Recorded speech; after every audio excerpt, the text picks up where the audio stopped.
Grading and reporting are the two terminal stages in the educational evaluation. Good day everyone, we are now on the last chapter of Assessment in Learning 2. In this video, we, the Group 8 from DSE2, will going to discuss about the grading and reporting system. I'm Vladimir A. Cedeno, the first discussant of the group. Assessment and measurement are the first two steps in the process. Measurements are numerical aids which guide our decisions in the evaluative process. And assessment is essentially knowing how the student is progressing in a course and incidentally how a teacher is also performing with respect to the teaching process. The first step in assessment is of course testing, either by pencil paper objective test or by some performance-based procedure, followed by decision to grade the performance of a student. Grading is the next step after testing. Grading system had been evolved in different school systems all over the world. In the Philippines, it has a varied university grading systems. Most colleges, universities, particularly public institutions, follow the grade point system scale of 5 to 1, in which 1 is the highest grade and 5 is the lowest possible grade. This is what we call a 5-point grading system. On the other hand, in the basic education with the implementation of the K-12 basic education curriculum, students' performance is expressed in terms of level of proficiency, such as beginning, developing, approaching proficiency, proficient, and advanced, or the standard and competency-based grading system. And now, let's proceed to the functions of grading and reporting system. The first function of grading and reporting system is to enhance the learning of the student. How can we enhance the learning of the students through the grading and reporting system? First is to clarifying the instructional objectives. So when we say instructional objectives, this is also known as behavioral objectives or learning objectives that are basically statements which clearly describe an anticipated learning outcome or what is supposed to be learned by the student. When students clearly understand classroom expectations, they are better able to assess and improve their performance. Second, enhancing the learning of the students is showing their strengths and weaknesses through grading and reporting system. It will allow students to distinguish what are the areas or the points that they are having difficulties or the areas or the points that they are comfortable of learning. So through this, they could be able to enhance their overall learning because they know on what areas are they going to improve. Third is providing information on personal social development. Grading and reporting system allows students to have some information about their personal development because personal development helps to gain their confidence, self-esteem, positive impact on one's communication. The students should develop an outgoing and impressive personality that will enhance the quality of learning. Everyone has qualities that make them unique by trying to develop their persona. And lastly, enhancing students' motivation. So through grading and reporting system, it allows students somehow to see it as an opportunity to them get motivated so that the next time that they're going to perform, they will be more driven, and when that happens, it will enhance their overall learning. So that is the first function of grading and reporting system, to enhance the learning of the students. The second function of grading and reporting system is reports to the parent or guardian. Reports to the parents or guardian is important so that they will be informed about the performance of their children. And as we all know, parents or guardians are also essential key ingredients of the success of the curriculum. So the grading and reporting system inform parents and guardian of the student about his or her progress. It allows the parents to determine whether their children are performing well or not inside the class. Second, it communicates objectives to the parents. If their children are performing well or not, parents needs to be informed about the objectives. It is very important that they know the objectives of the class so that they could be able to help their children to perform well and to meet those objectives. So through grading and reporting system, it will help not just the parents but also the students and the teachers. Next is communicate how well objectives were met. Of course, it is not just enough to communicate the objectives to the parents.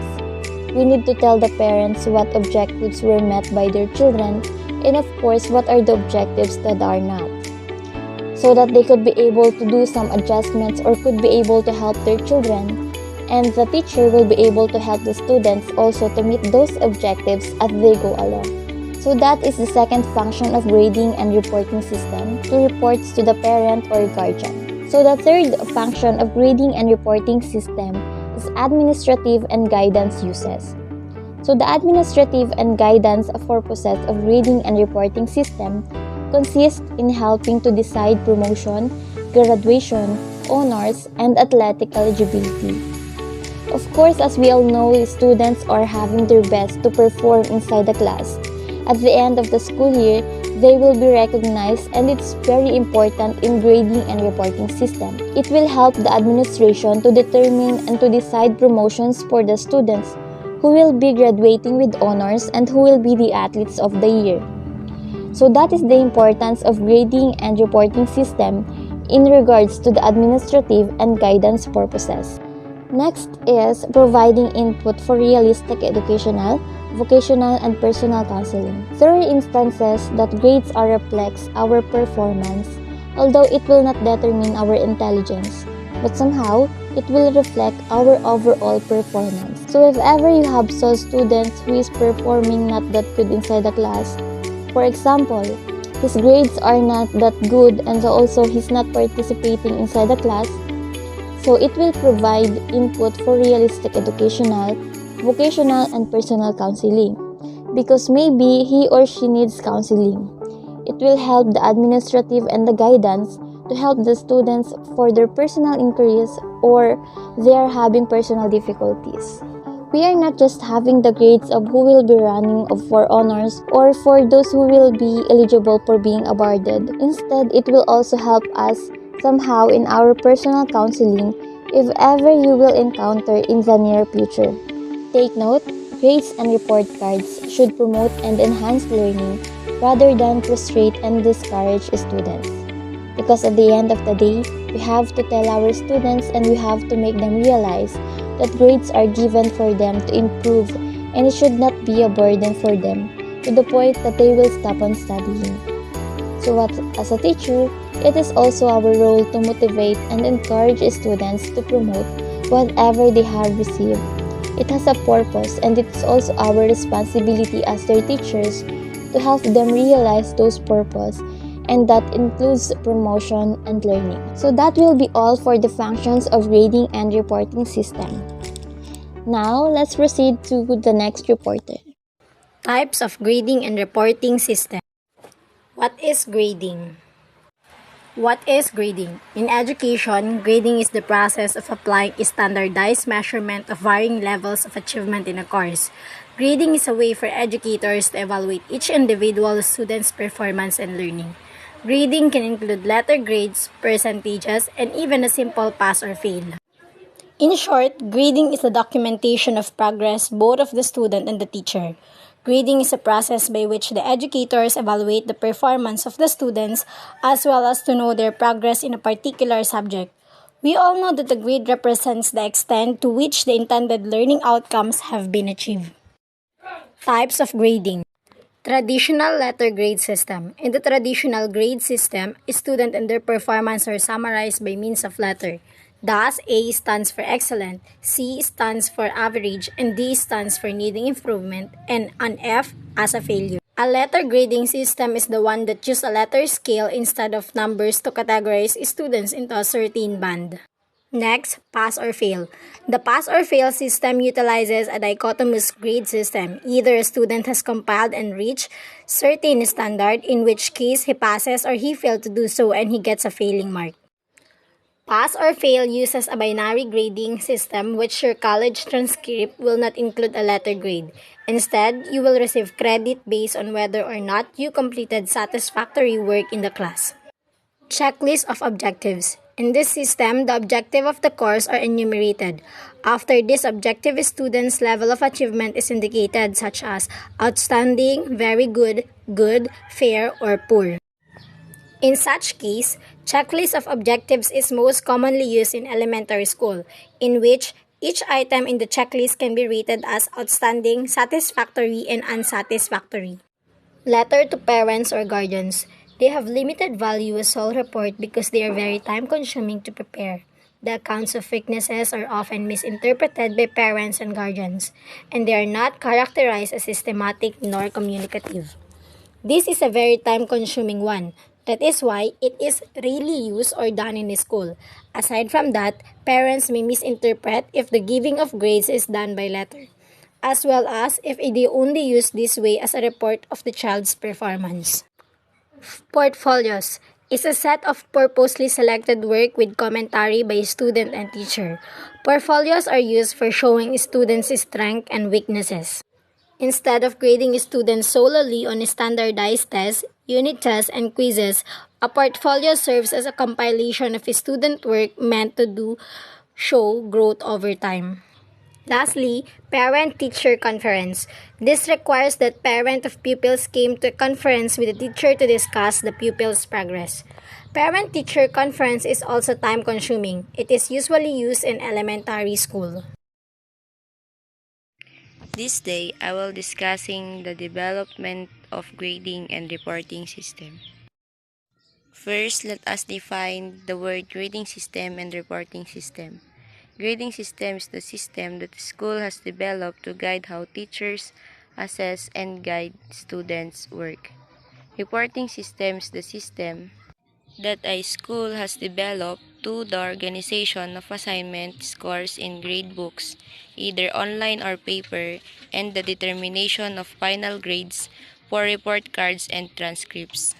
When we say grading system, it is system that used by teachers to assess and guide the students' work, while reporting system is used for the final grades of the students for report cards and transcripts.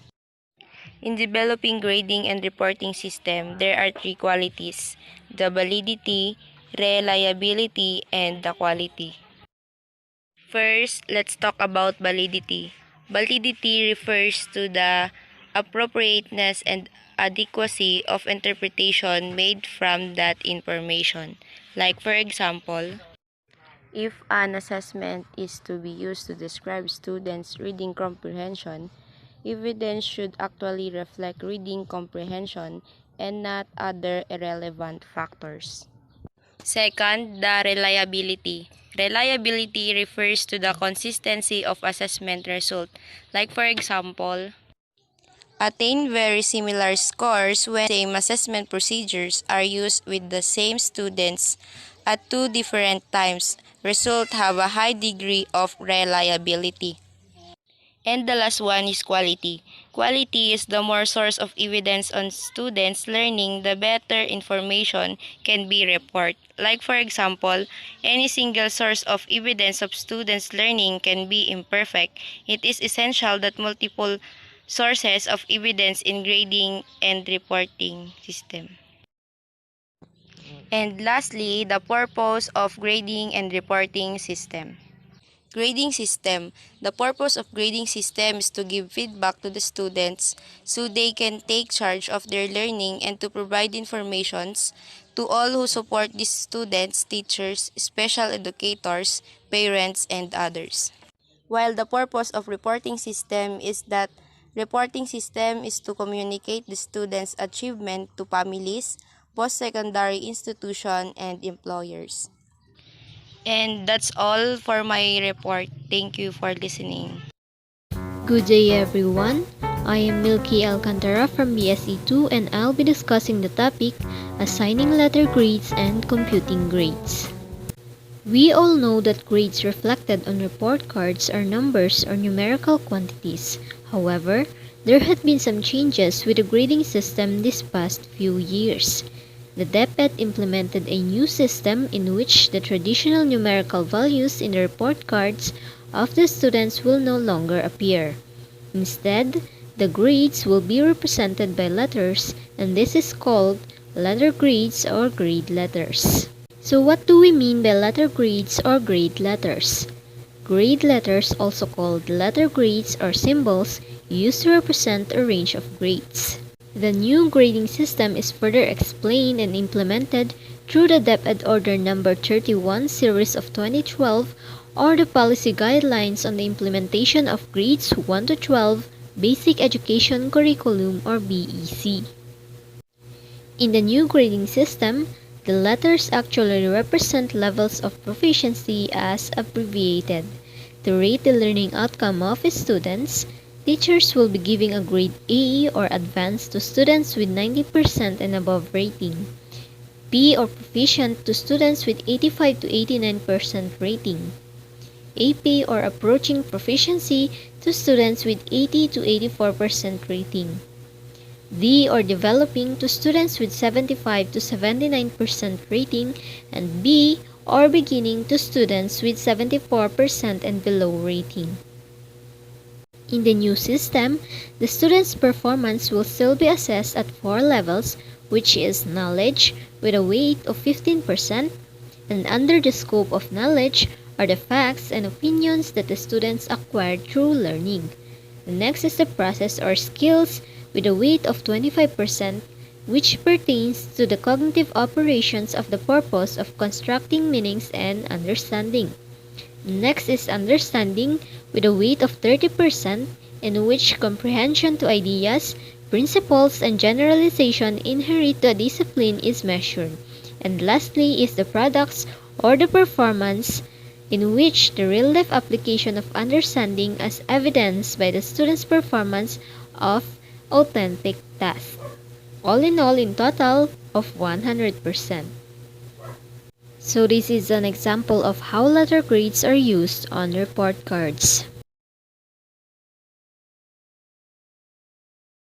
The K-12 Basic Education Program uses a standard and competency-based grading system, and these are found in the curriculum guides. All grades will be based on the weighted raw score of the learner's summative assessments. The minimum grade needed to pass a specific learning area is 60, which is transmuted to 75 in the report card. The lowest mark that can appear on the report card is 60 for quarterly grades and final grades. For the guidelines, the department will use a floor grade considered as the lowest possible grade that will appear on the learner's report card. Now that we learned what is letter grades with their equivalent numerical value and how they are used on report cards, let's move on to our next topic, which is computing grades. How to compute the final grades and general average. Step 1. Grades from all student works are added up. This results in the total score for each component, namely written works, performance tasks, and quarterly assessment. Raw scores from each component have to be converted to a percentage score. This is to ensure that the values are parallel to each other. Step 2. The sum of each component is converted to the percentage score. To compute the percentage score or PS, divide the raw score by the highest possible score, then multiply the quotient by 100. Step 3. Percentage scores are then converted to weighted scores to show the importance of each component in promoting learning in different subjects. To do this, the percentage score is multiplied by the weight of the component found in table in the next slide. So this is the weight of the components used in grades 1 to 10, while this is for the grading component of senior high school. Step 4. The sum of the weighted scores in each component is the initial grade. This initial grade will be transmuted using the transmutation table to get the quarterly grade. And step 5, the quarterly grade for each learning area is written in the report card of the student. Steps in computing grades. So there are 5 steps in computing grades. The first one is to get the total score for each component. The example on the table shows that the learner's raw score in total is 145, while the highest possible score is 160 in written works. In performance tasks, the learner's raw score is 100 over the highest possible score in total is 120. And in the quarterly assessment, the learner's raw score is 40 over the highest possible score, which is 50. Now that we got the total score in the components written work, performance task, and quarterly assessment, let us proceed with the step 2. Step 2. Divide the total raw score by the highest possible score, then multiply the quotient by 100%. The formula is percentage score, or PS, is equals to raw score divided by highest possible score times 100%.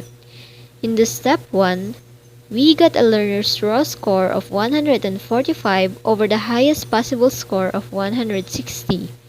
Applying the formula, the percentage score for written work is equals to 145 divided by 160 times 100% is equals to 90.63. The same process applies to the percentage scores of performance tasks and quarterly assessment. So in this step, we got the percentage score of written works, which is 90.63, the percentage score for performance task, which is 83.33, and the quarterly assessment, which is 80.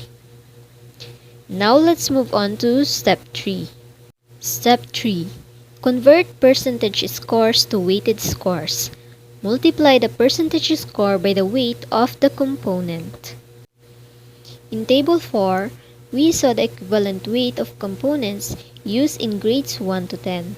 Written work had a weight component of 30%, performance task is 50%, and the quarterly assessment is 20%. Now to get the weighted score, multiply the percentage score, or PS, that we got in the step 2 to the weight of a certain component. So the PS of written work, which is 90.63, times 30% converted into decimal form, which is 0.30, is equals to 27.19. So it means that the weighted score of written work is 27.19. Step 4. Add the weighted scores of each component. The result will be the initial grade.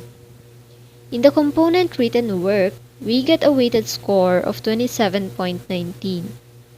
In performance task, we got 41.67, and in quarterly assessment, we got 16. So 27.19 plus 41.67 plus 16 is equals to 84.86, which means the initial grade will also be 84.86. Step 5. Transmute the initial grade using the transmutation table. So getting a result of 84.86 when transmuted will be 90. The learner, particularly in this example, will be having a grade of 90 in English written to his or her report card. How are grades computed at the end of the school year? For kindergarten, there are no numerical grades in kindergarten. Descriptions of the learner's progress in the various learning areas are represented using checklists and student portfolios. These are presented to the parents at the end of each quarter for discussion. For grades 1 to 10, the average of the quarterly grades, or QG, produces the final grade, while the general average is computed by dividing the sum of all the final grades by the total number of learning areas. To get the final grade, you need to add up the grades from the first to last quarter, then divide it into 4. Let's take a look at this. The grades in Filipino is 80, 89, 86, and 84. So 80 plus 89 plus 86 plus 84 is equals to 339. 339 divided by 4 is equals to 84.75. 84.75 when rounded will become 85. Well, to get the general average, you need to find the sum of the final grades in all subjects, then divide it with the total number of learning areas in a grade level.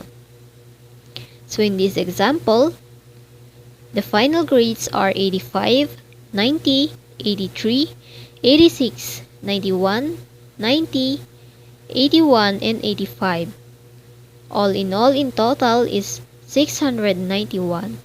691 divided by 8 is equals to 86.375 or 86. Now for MAPE, Individual grades are given to each area, namely music, arts, physical education, and health. The quarterly grades for MAPE is the average of the quarterly grades in the four areas. Grades assigned to students must include only achievement. It is very important to avoid the temptation to include effort for less able students because it is difficult to assess effort or potential, and it is difficult to distinguish ability from achievement and effort and combined in some way. Grades would mean different things for different individuals. Great day everyone, I am Lency May Agbayani and I will discuss the norm or criterion reference grading. Norm and criterion reference grading, the two most common types of grading systems used at the university level, are non-reference and the criteria reference.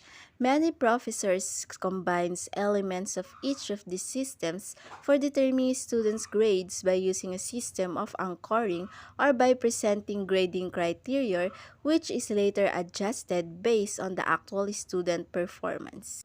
Norm reference systems. In norm reference systems, students are evaluated in relationship to one another. This grading system rests on the assumption that the level of the student performance will not vary much from the class to class.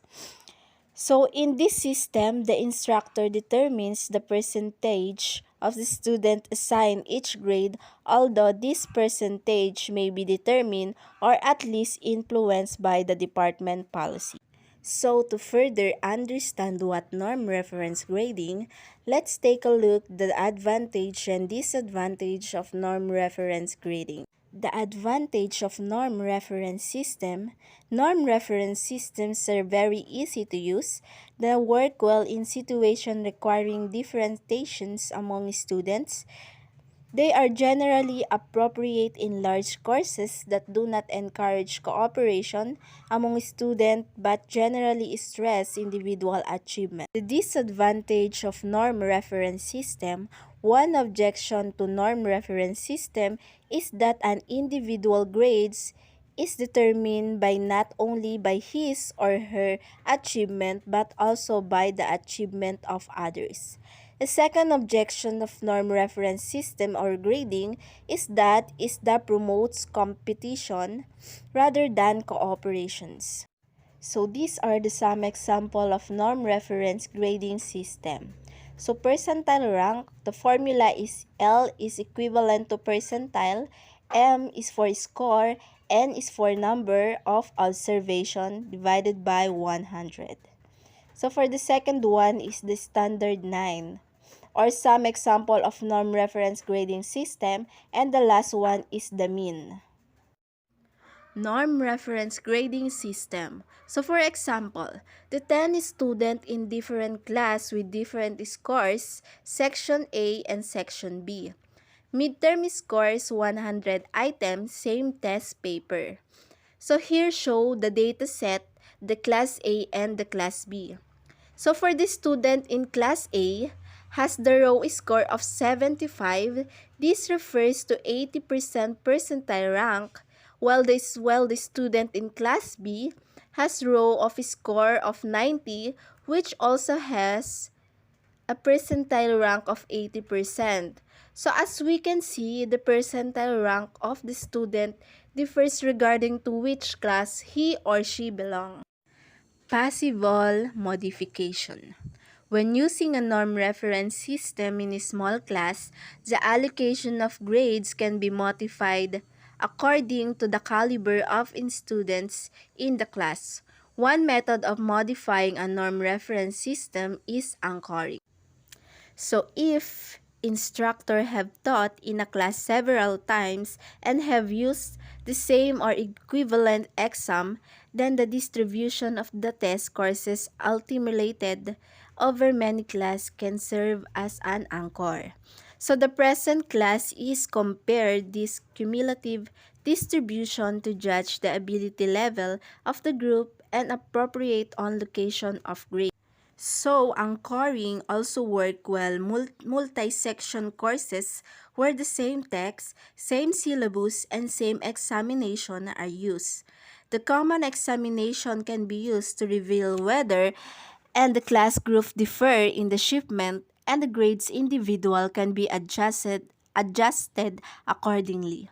So if an instructor is teach a class for the first time and has no other scores for comparison are relevant constructed teachers. Modifying the norm reference system by anchoring also helps mitigate feelings of competition among students as they cannot directly competition with each other. Before deciding a norm reference system, we must consider what is expected class size. It is smaller than 40. Do not use a norm reference system unless we are anchoring to modifying systems. It is important for students to work cooperatively in the class. If the answer is yes, a norm reference system is not appropriate for the class. Criteria-Referenced system. In Criteria-Referenced system, the students are evaluated against an absolute scale. Normally, the criteria are a set number or points or percentage of the total. Since the standard is absolute, it is possible that the students could get AS or students could get DS.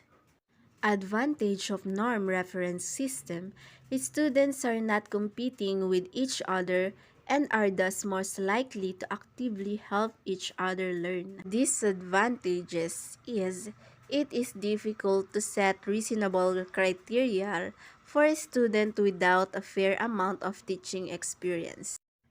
Possible modification. Instructors sometimes choose to maintain some flexible in their criteria by telling the class in advance that the criteria may be lowered if it seems appropriate. This way, if the first exam is difficult for a student, then the instructor imagine he or she can lower the grade criteria rather than trying to the difficult of the first exam with an AC second exam and raising the criteria because too many students achieve A's, however never advisable. So another way of doing criteria reference grading is by listening objectives and assigning grades based on the extent the student achieve the class objectives. For instance, a student has achieved all major and minor objectives of the courses and for B has achieved all major objectives and several minor objectives. So example of criteria reference grading, in the class of 100 students, no one might get a grade of excellent is one of the scores. 90 above or 85 about depending on the criteria used. 1 is excellent, 98 to 100 or 85 to 100. 1.5 is good, 88 to 97 or 80 to 84. 2 point or 2 fair, 75 to 87 or 70 to 79. 3 is poor or pass, 65 to 74 or 60 to 69. And 5 is failure, below 65 or below 60. Before deciding on a criteria reference system, we must consider in-contact grading. Instructor list activities student can participate in on objectives they can achieve, usually attacking a specific number or points for each activity. Book reports 30 points, term paper 60 points. In some classes, a portion of a student's grade is determined by peer evaluation of his or her performance. If students are told what to look for and how to grade, they generally can do a good job. Agreement between peer and instructor rating is about 80%. A student can also be asked to assess their own work in the class and their assessment can be portion of the final grade. This method has educational value as learning to assess one's own progress contributes to the university goal of preparing our students to be a lifelong learners. A research analysis found that the percentage of self-assessors whose grade agree with those of faculty grades vary from 33% to 99%. Distribution of grades and guidelines for effective First, grading. we're going to talk about on how should grades be distributed. There is two types of grading, which is the norm reference and criterion reference. So the norm reference and criterion reference distribution of grades have been in practice for several years now here in the Philippines. Norm reference is the measurement helps social works educators determine which students achieve the highest when compared to other students. This refers to the comparison of individual, and grade will depend on the performance of a group. Grades may reflect relative performance score compared to other students. This focuses where you rank. In such a system, grade depends on what group you are in.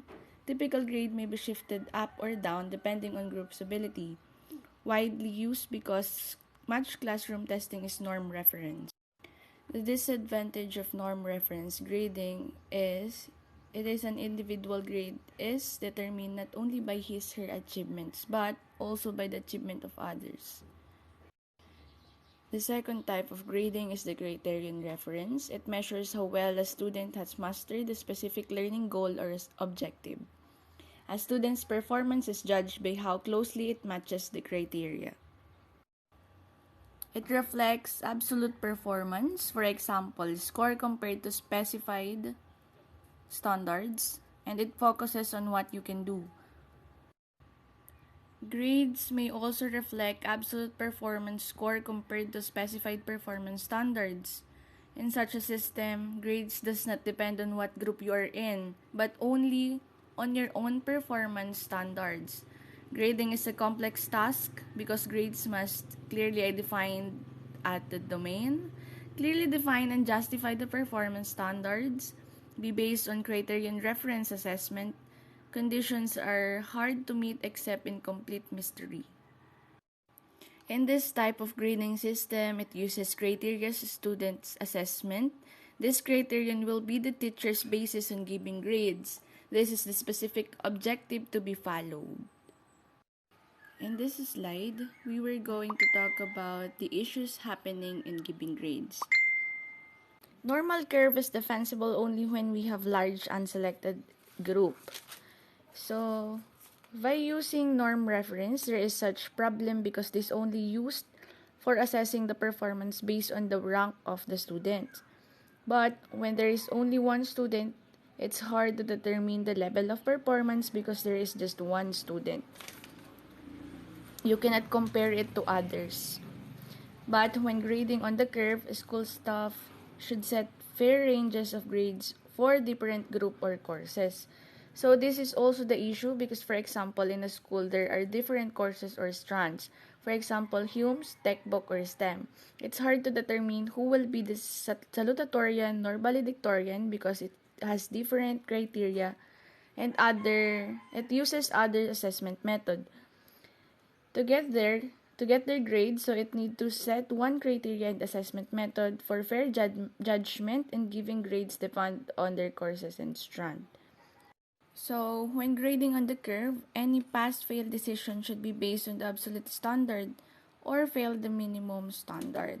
So, we should follow the absolute standard. We cannot say that if a student gets some grade of 75, we cannot set it like it fails or it pass the assessment. So we should follow really the absolute standard or the failed minimum standards.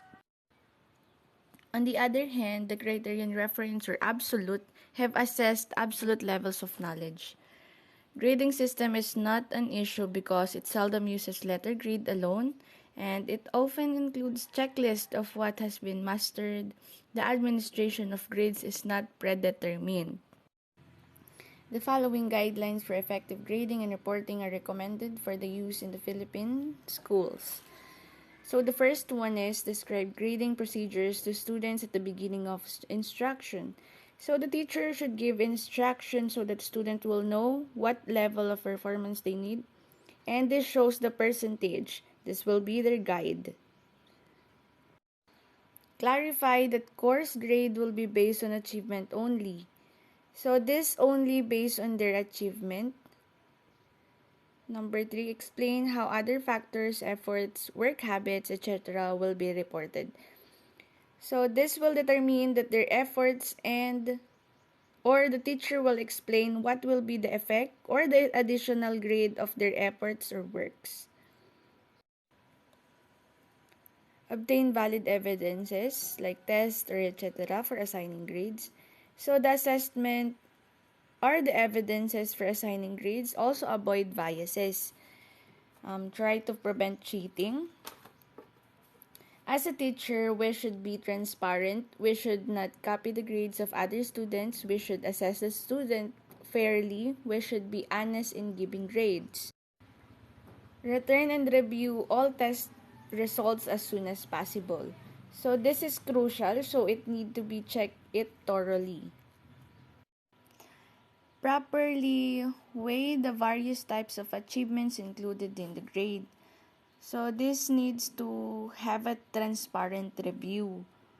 Do not lower an achievement grade for tardiness, weak effort, or misbehavior. We need to follow the guideline and instruction on giving grades. And the last one is be fair, avoid biases. When doubt, review the evidence. If it's still in doubt, give the higher grade. So in connection to number 5, avoid favoritism, give the grade they deserve.